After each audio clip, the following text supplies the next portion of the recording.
하나님의 말씀 창세기 43장 11에서 14절 다 같이 한 목소리로 읽겠습니다. 시작. 그들의 아버지 이스라엘이 그들에게 이르되 그러할진대 이렇게 하라. 너희는 이 땅의 아름다운 소산을 그릇에 담아가지고 내려가서 그 사람에게 예물로 드릴지니 곧 유향 조금과 꿀 조금과 향품과 모략과 유향나무 열매와 감 복숭아이니라. 너희 손에 갑절의 돈을 가지고 너희 자루아귀에 도로 넣어져 있던 그 돈을 다시 가지고 가라. 혹 잘못이 있었을까 두렵도다. 내 아우로 데리고 떠나 다시 그 사람에게로 가라. 전능하신 하나님께서 그 사람 앞에서 너희에게 은혜를 베푸사 그 사람으로 너희 다른 형제와 베냐민을 돌려보내게 하시기를 원하노라. 내가 자식을 잃게 되면 이르리로다. 아멘. 하나님, 우리가 주님을 사모하고 주의 말씀 앞에 그렇게 서게 하시니 감사합니다. 하나님께서 우리에게 말씀하여 주시고 우리 마음 가운데 주님의 뜻을 드러내 주시고 주님의 말씀으로 우리를 사로잡으시며 형성하여 주시옵소서. 말씀을 전하는 종을 붙들어 주시고 주의 권능으로 충만케 하여 주시옵소서. 예수님의 이름으로 기도합니다. 아멘. 대기근은요, 야곱 가족에게 엄청난 위기였어요. 이러다 다 죽는 거죠. 그런데 다행히도 그 야곱의 아들들이 애굽에서 곡식을 사오는데 성공해서 버틸 수 있었습니다. 생존할 수 있었어요. 그런데요, 이 기근이 좀처럼 안 끝나는 거예요. 우리는 이 기근이 7년이나 지속된다는 걸 이미 알고 있지만 이분들은 몰랐을 거잖아요. 우리 코로나 시작했을 때도 이렇게 오래, 그렇게 오래 갈 거라고 생각 못 했잖아요. 그렇죠? 근데 7년 동안 이게 계속 된다는 건 진짜 끔찍한 일이죠. 그냥 엄청난 일인데 이 식량들이, 사온 식량들이 이제 다 떨어지기 시작하는 거예요. 바닥이 보이기 시작하는 거예요. 그래서 야곱은 아들들을 불러서 대책회의를 열었어요. 그리고 애굽에서 곡식을 더 사오는 수밖에 없죠. 결론은 정해져 있어요. 다른 데서 나올 게 없어요. 이 야곱의 말을 듣고 유다가 현실적인 문제를 제기합니다. 아버지, 전에도 말씀드렸잖아요. 그때 애굽 총리가 엄하게 경고했어요. 막내 동생을 데려오지 않으면 내 얼굴을 다시 보지 못할 거야 라고 그렇게 말했어요. 우리가 곡식 사러 가기 위해서는 베냐민이 함께 가는 게 꼭 필요해요. 허락해 주세요. 베냐민 없이는 우리는 갈 수 없어요. 야곱, 그러니까 이스라엘은요, 짜증을 내면서 이렇게 말해요. 너희는 왜 그때 그 사람한테 막내 동생이 있다는 걸 얘기해가지고 그때 그런 얘기 꺼내가지고 나를 이렇게 힘들게 만들어? 대체 왜 그런 거야? 유다가 대답합니다. 아니요, 그때 그분이 그냥 편안하게 이런저런 그런 가족 사항을 물어보길래 대답했던 것 뿐이에요. 우리를 간첩으로 몰아붙이면서 동생을 데려오라고 할 줄 전 정말 몰랐어요. 유다가 또 계속 말해요. 아버지, 결단해 주셔야 돼요. 결단해 주셔야 돼요. 베냐민을 우리와 함께 보내주셔야지 우리가 가서 식량을 얻어올 수 있어요. 아니면 우리 진짜 다 죽어요. 제가 목숨 걸고 그 아이 동생 지킬게요. 만약에 베냐민을 데려오지 못하면 제가 영원히 그 죄에 대한 책임을 지겠습니다. 아버지, 제발요. 이렇게 갈등하시고 그렇게 망설이시는 동안 벌써 2번이나 갔다 왔겠어요.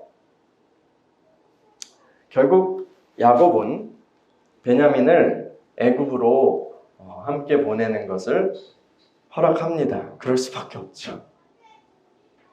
그게 이제 그러면서 한 말이 오늘 우리가 읽은 본문인데 다시 한번 읽어볼까요? 창세기 43장 11에서 14절 시작. 그들의 아버지 이스라엘이 그들에게 이르되 그러할진대 이렇게 하라. 너희는 이 땅의 아름다운 소산을 그릇에 담아가지고 내려가서 그 사람에게 예물로 드릴지니 곧 유향 조금과 꿀 조금과 향품과 모략과 유향나무 열매와 감복숭아이니라.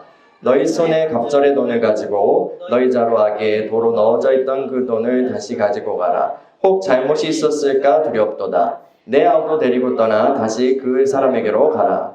전능하신 하나님께서 그 사람 앞에서 너희에게 은혜를 베푸사 그 사람으로 너희 다른 형제와 베냐민을 돌려보내게 하시기를 원하노라. 내가 자식을 잃게 되면 이르리로다. 여러분들 참 멋진 도시 같은 데 가면요.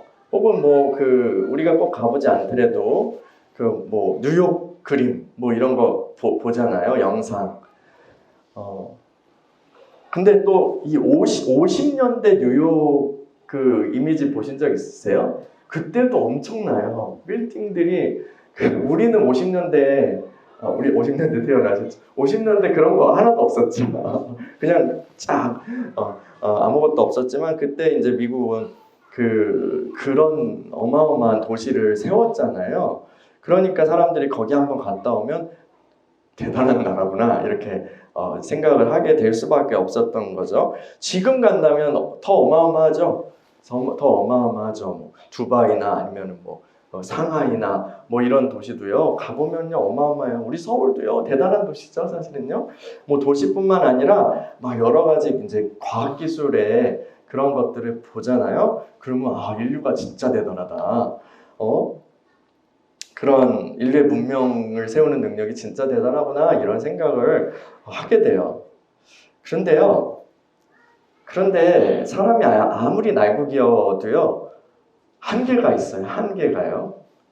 이 사람이란 존재가 특정한 필요가 채워지지 않으면 살 수가 없잖아요. 우리가 지구를 떠나서요, 로켓도 쏘고 인공위성도 보내고 하지만 그리고 달도 밟았다고 하고 그렇게 하지만 근데 우리가 지구를 떠나서 금성 같은 곳에 딱 내린다면 어떻게 될까요? 우주복으로 어느 정도 보호할 수 있겠지만 바로 그냥 타 죽거나 질식해서 죽을 거예요. 그 대기랑 온도가 안 맞아요. 안 맞은 기후와 대기는 인간의 생존에 필수적인 거죠. 필수적인 거죠. 요즘 그래서 기후변화 이런 것에 대해서 대책을 세웁시다 하잖아요. 그거 지구의 위기예요? 지구의 위기 아니고 인류의 위기예요. 기후변화라는 건 이제 인류가 살기 힘든 기후가 오면 우리는 큰일 날 수 있어 라는 인류의 위기지 지구는 그냥 나는 조금 그냥 이런 건데 이 정도일 수 있어요. 어쨌든요 기후변화 위기에 우리는 대비해야 되죠. 그 얘기 하려는 거 아니라 이 알맞은 기후와 대기라는 조건이 있어야만 인간은 살 수 있고 거기서 조금만 벗어나도 죽는다고요. 죽어요. 또 인간이 먹을 것이 없으면 살 수 없어요. 우리가 최첨단의 경제 활동을 한다고 하잖아요. 무슨 코인도 얘기하고 경제 주식 방송 이런 거 보면은 정말 알아들을 수가 없어요. 그런 금융 기술 이런 것들은 물리학자들이 한대요. 그러니까 옛날에는 이제 물리학자들이 하는 그런 것들이 이제 나사 이런 쪽에 이렇게 많이 갔는데 이제 그분들이 이제 금융 상품을 개발하는 그쪽으로 이제 투입이 되었다고 해요. 엄청나게 복잡하고 일반인은 거의 이렇게 접근하기 어렵죠. 그렇게 최첨단의 그런 경제 활동을 하고 있다지만요. 경제 활동의 근간은 뭘까요? 먹고 사는 거예요. 먹고 사는 거예요. 당장 비트코인이 엄청 많아. 골드바를 쌓아놨어. 그런데 먹을 것이 없으면, 먹을 양식이 없으면 어떻게 될까요? 무슨 소용이에요? 골드바 먹을 수 있어요? 초콜릿 하나 줘. 단백질 하나 줘. 이렇게 하겠죠. 그냥 우리 죽는 거예요. 이렇게 인간의 지혜와 능력, 하나님이 주신 은혜인데 그것이 굉장히 놀랍지만 피조물로서 인간의 한계는 명확합니다. 명확해요. 목구멍이 포도청이라는 그런 말이 있는 것처럼 생존의 문제, 이 살아남는 생존의 문제 앞에서 이 사람들의 생각하던 다른 가치들은 다른 도덕적이고 정치적인 그런 가치들은 보류되거나 아니면 고려 대상에서 제외되는 것이 사실입니다. 일단 먹고 살아야 돼. 야곱은요, 요셉을 잃게 된 이후로 베냐민에게 굉장히 집착했을 거예요.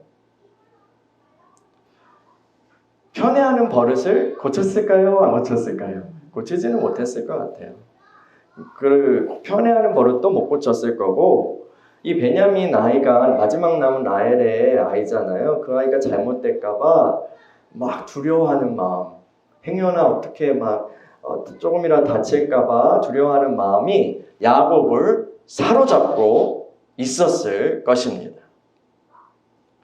그런데 가족의 생존이라는 그런 현실 앞에서 야곱은 결국 베냐민에 대한 집착을 포기해요. 그리고 우리가 읽은 14절 같이 고백하는 거예요. 14절 다시 볼까요? 시작. 전능하신 하나님께서 그 사람 앞에서 너희에게 은혜를 베푸사 그 사람으로 너희 다른 형제와 베냐민을 돌려보내게 하시기를 원하노라. 내가 자식을 잃게 되면 이르리로다. 아멘.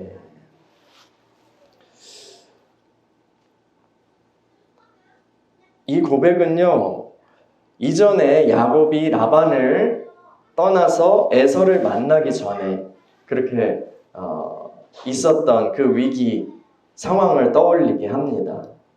야곱은 에서가 자신한테 보복을 하러 온다고 생각해서 굉장히 두려워했잖아요. 불안해하고 두려워했어요.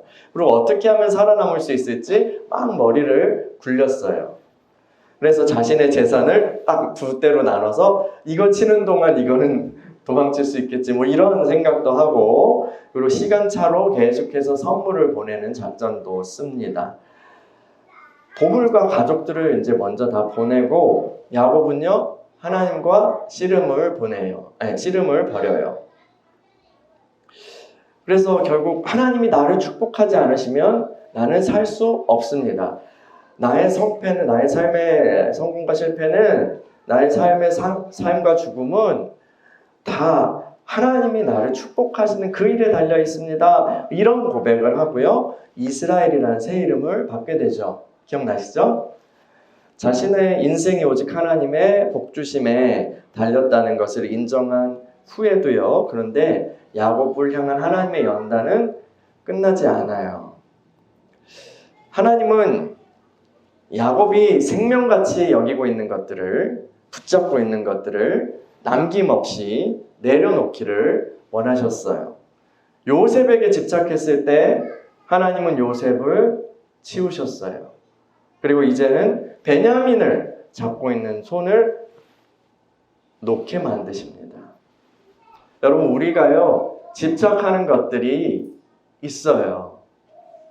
그거는 뭐 사람마다 조금씩 다를 거예요. 돈이나 아니면 뭐 성공 그런 것에 대한 것일 수 있어요. 혹은 명예에 대한 부분일 수도 있죠. 뭐 돈, 성공, 명예 뭐 이렇게 하니까 되게 거창해 보이지만 아주 소소한 부분에서 우리가 중요하게 여기고 집착하는 부분들이 있을 수 있어요. 뭐 인간관계에서는 그런 거죠. 사람이나 혹은 그 어떤 사람에게 집착하거나 아니면 그 사람들이 제공하는 인정, 그런 요소일 수 있습니다. 물론 돈, 성공, 명예, 인정, 인간관계 이런 건 다 좋은 것이지만 집착하게 되면 우리를 결박하는 굴레가 됩니다. 어떤 이들은요, 자기가 꿈꾸는 자기 이미지에 집착해요. 내가 이런 사람이야 혹은 이런 사람이어야 해 라고 하는 자아상이 있어요. 그래서 나는 그런 사람이어야 한다고 생각하고 스스로를 그 이미지에 맞추기 위해서 애를 씁니다. 완벽주의 성향이 있는 분들이 그런 경우가 많아요. 요즘은 또 인스타그램 문화와 같이 어떤 사람들에게 자기의 이미지를 막 자랑하는 경향이 굉장히 커진, 굉장히 증폭된 그런 사회잖아요. 그런 분위기에서 이런 어떤 내가 내 이미지에 집착한 난 이런 사람이어야 하고 이런 사람으로 보이고 싶고 나는 진짜 이런 사람이어야 해 막 이렇게 하는 어떤 그것에 되게 집착이 강해진 것 같아요. 모든 것이 완벽해야 한다고 생각해요. 뭐 머리부터 발끝까지 핫 이슈가 되길 원하죠. 결혼하고 뭐 이런 것도요, 중요한 부분을 결정할 때도요, 그런 선택할 때도요, 이런 집착이 굉장히 많이 작용하기도 해요. 그러니까 내 남편은 혹은 내 부인이 될 사람은 그럴듯한 남들한테 자랑할 만한 그렇게 친구들한테 꿀리지 않고 막 자랑할 수 있는 그런 남자 혹은 여자를 찾는 경우가 많이 있습니다. 그러면 이 조건도 있어야 되고 저 조건도 있어야 되고 저 조건도 있어야 되고 다 이제 어느 정도 다 있어야 돼요. 근데 그런 조건을 가진 남자나 여자가 있을까요? 있다면 이미 품절이 됐을 거예요. 그렇게 이제 그런 조건을 찾아다니면서 이렇게 하다가 홍기를 놓쳐버리는 경우도 많이 있죠. 뭐 다른 이유도 있지만요. 우리가 집착하는 것들은요, 우리의 선택에 있어서 의식적이고 무의식적인 어떤 기준을 형성합니다. 그 집착이 기준이 되는 거예요. 그것을 위해서 내가 정말 살고 죽는 문제가 되기 때문이에요. 결국 이것은요, 우상숭배와 같습니다. 우리가 무당을 찾지 않더라도요, 이방신들을 막 가서 절하지 않더라도요, 우상숭배 할 수 있어요. 꼭 그런 것만 우상숭배가 아니에요. 우리가 집착하는 것들이 우리의 신이 됩니다. 그것이 우리를 좌지우지하는 기준이 되기 때문이죠. 그런데 하나님이 사랑하시는 자들은, 그러니까 하나님은 그분이 사랑하시는 자들이 이런 상태에 머물러 있는 것을 원하지 않으세요. 하나님의 사랑은 우리가 집착하는 것들을 그래서 다루십니다. 우리가 집착하는 것들이 하나님과의 관계를, 하나님과 사랑의 관계를 방해하기 때문입니다. 또 하나님이 그 관계를 통해서 우리에게 주고자 하시는 그 복을 이것이 막고 있기 때문에 하나님의 사랑은 우리의 집착하는 것을, 그 문제를 다루시는 거예요. 하나님의 이 다루심이라는 것은 대개 우리가 불가항력, 그러니까 우리가 저항할 수 없는 그런 위기의 모습으로 많이 찾아오는 것 같아요. 생존의 위기 앞에서는 다른 여러 가지 어떤 집착들도요, 그 집착에 대한 그런 것들이 일시적으로 잠잠해져요. 일단 내가 살고 보자. 그렇게 돼요. 생에 대한 그것이 가장 크잖아요. 어쨌든 그 다른 모든 집착들이 이 생존의 위기 앞에서는 다 이렇게 볼륨이 줄어든다고요. 그러면서 거기서 모든 것이 멈추는 그런 시간, 이런 게 위기잖아요. 모든 삶이 딱 중단되는 그런 시간을 보내는 동안 우리는 우리 삶을 이제 천천히 돌아보게 되죠. 그리고 진짜 중요한 것이 무엇일까? 내 삶에서, 내 인생에서 진짜 중요한 것이 무엇인지 고민하게 돼요. 가치들이 재배열되는 그런 시간인 거예요. 제가 19살, 20살 때 그 질병으로 인해서 고통을 받은 적이 있었죠. 그 시간들이 저에겐 이러한 기간이었어요. 뭘 할 수가 없는 거예요. 뭘 할 수가 없는 거야. 물론 오늘 내일 하거나 그런 정도는 아니었지만 체력도 없고 겨우겨우 사는 거, 하루 살아가는 그 정도 체력만 남아 있었기 때문에 거기서는 아주 중요한 것, 집중할 수밖에 없었고 그쪽으로 생각이 모일 수밖에 없었어요. 정말 중요한 것이 뭐지? 내 삶에서 진짜 가치 있는 것이 뭐지? 하면서 가치를 어쩔 수 없이 배열할 수밖에 재배열할 수밖에 없었어요. 여러분도 어쩌면 그런 시간을 보내셨을 수도 있어요. 만약에 그런 시간 동안에, 그런 위기라고 부를 수 있는 그런 시간 동안에 주께서 은혜를 주시면 우리는요 결국 이 세상에서 내 인생에서 가장 중요한 것은 주님이구나. 우리는 주님보다 더 귀한 것은 없구나 하는 그 진리를 깨닫고 거기에 근접하게 됩니다. 하나님께서 은혜를 주시면요.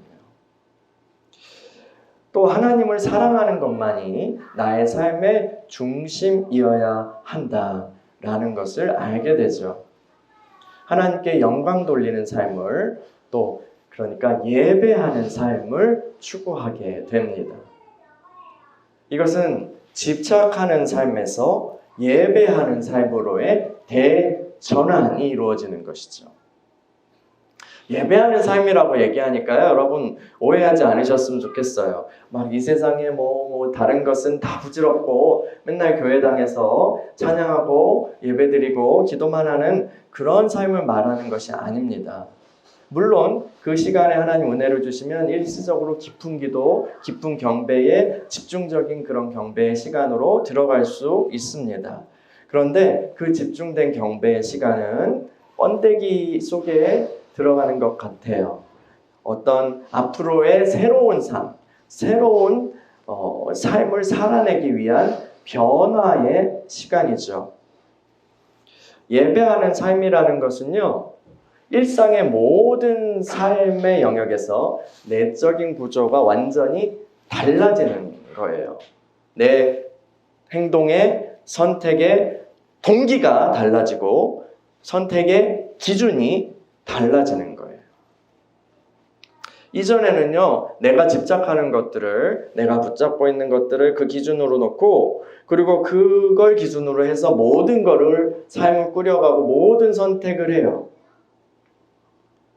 심지어 교회에 와서 교회 일을 한다고 하더라도, 아니면 모든 어떤 다른 선행을 한다고 하더라도 인정이라는 것을, 내게 인정이라는 것을 집착하고 있다면, 그러면 인정받기 위해서 그런 것들을 하게 돼요. 저를 예를 들면 막 설교를 만약에 설교자가 되어서 한다고 해도 이 집착하고 있으면, 나의 인정이나 이런 것에 집착하고 있으면 설교를 막 한다고, 하나님 말씀을 전한다고 해도 내가 얼마나 이걸 잘하는지, 내가 얼마나 이걸 탁월하게 하는지 이런 것을 나타내기 위해서 하는 거죠. 그래서 그렇게 하는데 사람들이 칭찬하지 않아. 아니면 막 인정받지 못하는 것 같아. 그 결과물이던 사람들의 말이던 막 그러면 막 좌절감과 분노가 쌓입니다. 쌓여요. 그런데요, 예배하는 삶, 예배자는요, 그런 집착들을 버린 거예요. 오직 하나님을 기쁘시게 하는 것만이 그의 동기가 됩니다. 내가 뭐가 되고 안 되고 이게 중요하지 않고요, 주님이 높임 받으시는 것이 중요합니다. 집착은요, 전에 그 집착할 때는 그 집착이 그를 올가매는 그런 멍해가 돼서 많은 막 번뇌를 주었지만, 예배하는 삶은요, 그를 자유케 합니다. 또요, 집착은 그 집착하는 영역에 하나님의 복된 통치가 들어오는 것을 방해합니다. 집착은요, 집착하는 마음은 하나님께 이렇게 말해요. 여기는 중요하니까, 하나님께 말하는 거예요. 근데 진짜 이런다고. 여기는 중요하니까 절대로 내가 컨트롤하겠어요. 내가 컨트롤하겠어요. 우리 시원이가 항상 이 리모컨을 막 화장실 갈 때도 훑고 가고 와 이런다고요. 이런 것처럼 채널권을 이제 뺏기기 싫은 거죠. 그런 것처럼 이 영역에서 내가 이제 자신이 원하는 내 삶의 어떤 그 영역에서 내가 원하는 삶의 그림이 딱 정해져 있어요. 내가 원하는 그림이 딱 정해져 있고 그 판이 프레임이 정해져 있어요. 그리고 그 모습을 벗어나지 못하게 딱 잡고 있는 거예요. 만약에 하나님의 생각이 내 생각과 비슷한 것 같으면 아멘! 아멘! 이렇게 하지만 하나님의 생각이랑 내 생각 약간 뭔가 다른 것 같아. 좀 한참 다른 것 같아. 그러면 철통방어하는 거예요. 하나님 여기 중요하니까 여기는 내가 가져갈 거예요. 이렇게 하는 거예요. 하나님을 출입하지 못하게 그렇게 꽉 잡고 있으면 그 영역에 근데요. 그 영역에 복이 임할까요? 그 영역에 복이 임할까요? 우리는요. 종종 이런 태도를 가져요. 하나님! 꼼짝 마세요. 여긴 내 영역이니까 절대 선을 넘어오시면 안 되고요. 절조망 보이시죠? 절조망. 거기 서서 그냥 가져온 복이 든 자루나 일로 던지세요. 넘어오지 마시고 거기서 복 얼마나 가져오셨어요? 나한테 그거나 던지세요. 에? 많은 사람들의 기도가요 이런 식입니다. 네, 하나님이 처음 한두 번은 우리 어릴 때는 이렇게 하면서 자 이거 사왔어 너 먹어 이렇게 약간 이제 참으시면서 해주실 수 있어요. 그런데 계속은 안 돼요. 하나님은요 절대로 그렇게 해주시는 분이 아니죠. 그러니까 답답해서 이 이스라엘 사람들이 바알신 찾아가고 그런 거거든요. 바알신은 그냥 던지고 뭐 돈자로 보내고 복 보내고 이렇게 한다고요. 재물 바치고 복 보내고 이게 주술적인 신앙이에요. 그게 된다고요. 바알은요. 삶에 들어온다 뭐 이런 얘기 하지 않는다고요. 근데 하나님은요. 내가 거룩하니 너도 거룩하고 내가 너의 주인이고 내가 너에게 너의 삶을 주관하고 싶고 내가 너를 향한 계획이 있고 내가 너와 동행하기를 원하고 너는 그 짐을 내려놓고 내 멍에를 메고 나와 함께 그렇게 배워라. 이런잖아요. 골치 아프다고요. 그냥 거기 안 넘어오시고 복이나 던져주시면 내가 그냥 알아서 잘 챙겨드릴 텐데 하나님 그런 분이 아니에요. 하나님 그런 분이 아니라고.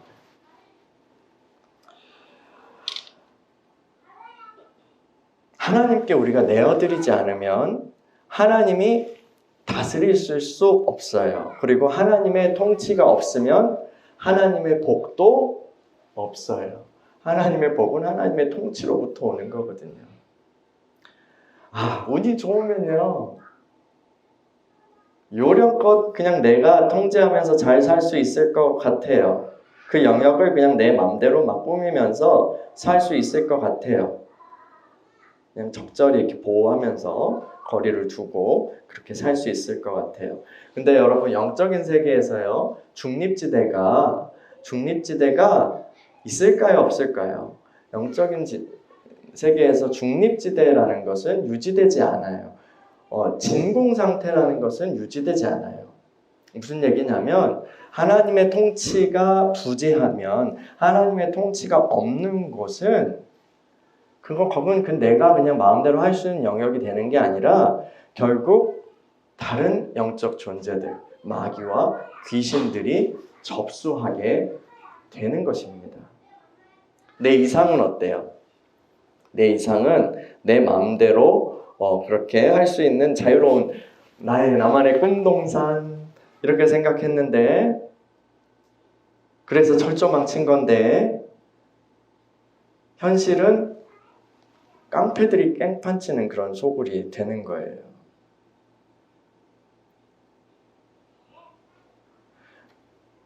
마귀와 이 원수들의 목적은 도적질하고 죽이고 멸망시키는 거죠.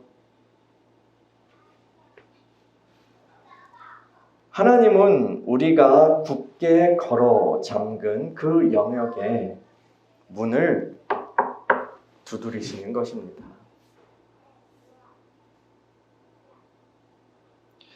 주님께서는요, 적당히 줄타기 하면서 그렇게 신앙생활하는 라오디게아 교회에게 이렇게 말씀하셨어요. 계시록 우리 한번 볼까요? 유명한 말씀이에요. 요한계시록 3장 19에서 20절. 요한계시록 3장 19에서 20절. 다 같이 읽어볼게요. 시작. 무릇 내가 사랑하는 자를 책망하여 징계하노니 그러므로 내가 열심을 내라 회개하라. 볼지어다 내가 문 밖에 서서 두드리노니 누구든지 내 음성을 듣고 문을 열면 내가 그에게로 들어가 그와 더불어 먹고 그는 나와 더불어 먹으리라. 아멘. 그러니까 우리 이제 전도할 때 많이 사용하는 그런 구절인데요. 맥락에서 보면 어때요? 이미 신앙을 가진 교회에게 말씀하시는 거잖아요. 라오디게아 교회에게 말씀하시는 거예요. 근데 라오디게아를 책망하며 징계하면서 하신 말씀이에요. 회개해. 너 지금 제대로 가고 있지 않아? 라고 하면서 너 어서 그 문을 열어. 그러면 내가 거기서 들어가서 너와 함께 먹고 마시고 그렇게 살 거야 라고 하시는 거예요. 우리는요, 내 걸 지키면서 하나님과 밀당하면서 그렇게 영리하게 막 잘 살아간다고 생각할 수 있는데 실상은 완전히 달라요. 라오디게아 사람들은 우린 부자야, 우린 믿음도 좋아, 우리는 뭐 다 좋아했는데 실상은 그렇지 않다라고 주님 말씀하세요. 니네 눈 멀었고, 니네 벌거벗었고, 니네 가난하고, 니네 불쌍한 처지야. 좀 눈을 열어서 봐 라고 하시는 거죠. 내가 잡고 있는 것이요, 우리는요, 내가 잡고 있는 것이 내가 그것이 최고의 것이라고 생각하지만 전혀 아니에요. 지금이라도 이 집착으로 잠근, 굳게 걸어 잠근 그 문을 열고 사랑의 주님을 우리 안으로 모셔야 돼요. 그 영역 안으로 모셔야 돼요. 주님으로 모셔야 돼요. 여러분, 내가 생각하는 최선이 하나님 보시기에는 똥일 수 있어요. 집착하는 마음으로 보면 어때요? 집착하는 마음으로 보면 하나님 생각이 똥이에요. 하나님 계획이 똥인 것 같은데 실상은 하나님은요, 우리에게 가장 좋은 것을 주시는 분이십니다. 할렐루야. 그걸 신뢰하는 것이 믿음 아니에요? 그게 신뢰하는 게 믿음입니다. 믿음. 여러분, 갈등하던 베냐민 말은 안 됩니다. 갈등하던 그 야곱이 결국 항복하고요. 이 베냐민의 운명을 하나님께 맡겨드리죠. 뭐라고 해요? 내가 자식을 잃게 되면 이르리로다 라고 그렇게 고백해요. 그 후에 어떻게 돼요? 야곱이 두려워하던 그 일이 일어나나요? 그렇지 않아요. 베냐민 잃어버렸어요? 아니요. 그렇지 않습니다. 베냐민뿐 아니라 완전히 그냥 잃어버렸다고 그냥 이렇게 야곱을 간주해버린 게 너무하잖아요. 시므온. 우리 시므온 기억해야 됩니다. 감옥에 있는 시므온 기억해야 됩니다. 야곱은 그냥 그 없는 아이들 친셈인 거예요. 너무하잖아요, 야곱이. 하여튼 근데 그 시므온도 없고 죄찾고 그리고 요셉까지 다시 만나게 되었습니다. 하나님의 계획은요, 이 요셉을 통해서 모든 야곱 가족들을 살리시고 번성하게 하시는 것이었어요. 와, 여러분, 야곱이 이걸 상상이나 했을까요? 이런 일들을 통해서요, 이 과정을 다 거치고 야곱의 마지막 모습은 어때요? 하나님이 하시는 일을 겸손히 인정하고 전적으로 신뢰하는 그런 존재가 됩니다. 그래서 요셉의 아들들을 이제 축복하잖아요. 요셉의 아들들을 자기 호적에 올리면서 그 므낫세와 에브라임을 축복하는데 그 차자한테 오른손을 얹고 이렇게 그 장자한테 왼손을 얹고 하니까 요셉이 이러면 안 되는데 이렇게 하니까 나도 안다 하더라. 나도 안다 하잖아요.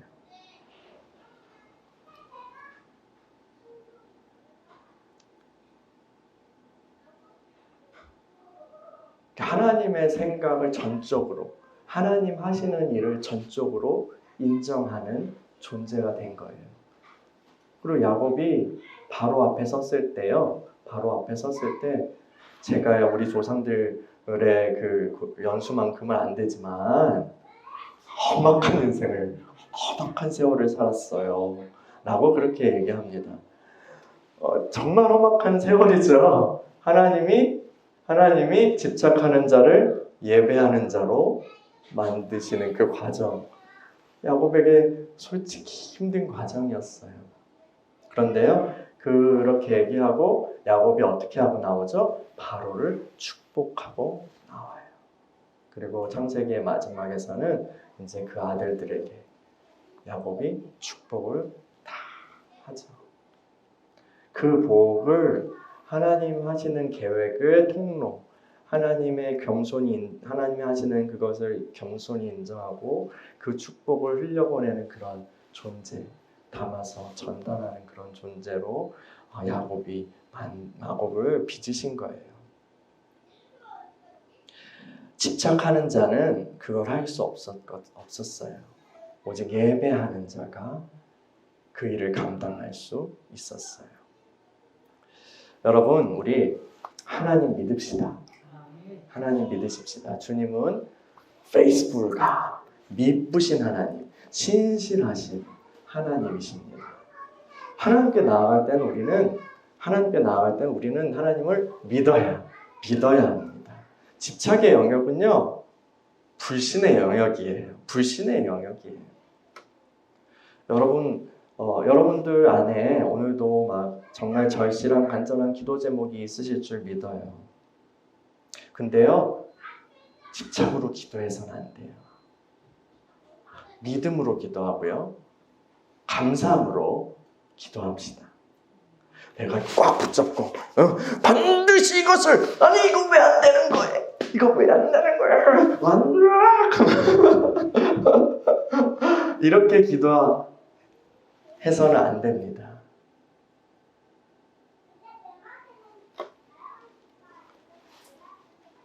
주님께 문을 여십시다. 아니 왜 그 복 그거 우리한테 던지라는데 안 하는 거예요. 하나님 나한테 까불면 죽어 하나님. 하나님 웃으시죠?